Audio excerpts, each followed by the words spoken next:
আসসালামু আলাইকুম প্রিয় এসএসসি এবং আলিমের শিক্ষার্থীরা, তোমরা সকলে জানো চট্টগ্রাম এবং কক্সবাজার আর রাঙ্গামাটি জেলার অধীনস্থ সকল কেন্দ্রের এসএসসি এবং আলিম পরীক্ষা স্থগিত হয়েছে। তো তোমরা পেজে কালকে রাত থেকে অনেকগুলো মেসেজ দিচ্ছ, ভাইয়া তাহলে আমাদের পরীক্ষা যেটা স্থগিত হয়েছে সেটা কীভাবে নেওয়া হবে, হ্যাঁ প্রসেসটা কীরকম। তো তোমরা অনেকেই আবার মেসেজ দিচ্ছ, ভাইয়া প্রশ্নটা কি সেম থাকবে। আচ্ছা ভাইয়া, তোমার প্রশ্নটা যদি সেম থাকে আর পরীক্ষা হলো, তুমি যদি আগেই প্রশ্ন পেয়ে যাও তাহলে কি পরীক্ষা হলো? না, সম্পূর্ণ আলাদাভাবে প্রশ্ন করা হবে তোমাদের জন্য। এবং তোমাদের যে পরীক্ষাটা স্থগিত হয়েছে সেই পরীক্ষাটা সব শেষে, অর্থাৎ তোমাদের সকল পরীক্ষা শেষে এই পরীক্ষাটা নেওয়া হবে।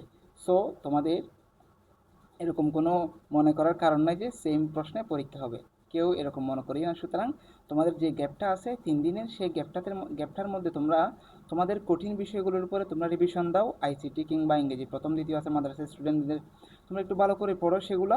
ইনশাল্লাহ ভালো একটা কামব্যাক হবে। তোমরা সকলে কালকে আর্জেন্টিনার খেলা দেখে সবাই বলতেছো একটা কামব্যাক হয়েছে, 5 মিনিটে 2 গোল।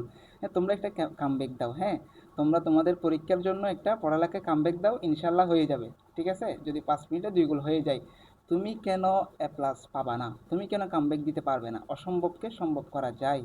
ওকে, আসসালামু আলাইকুম ওয়া রাহমাতুল্লাহ।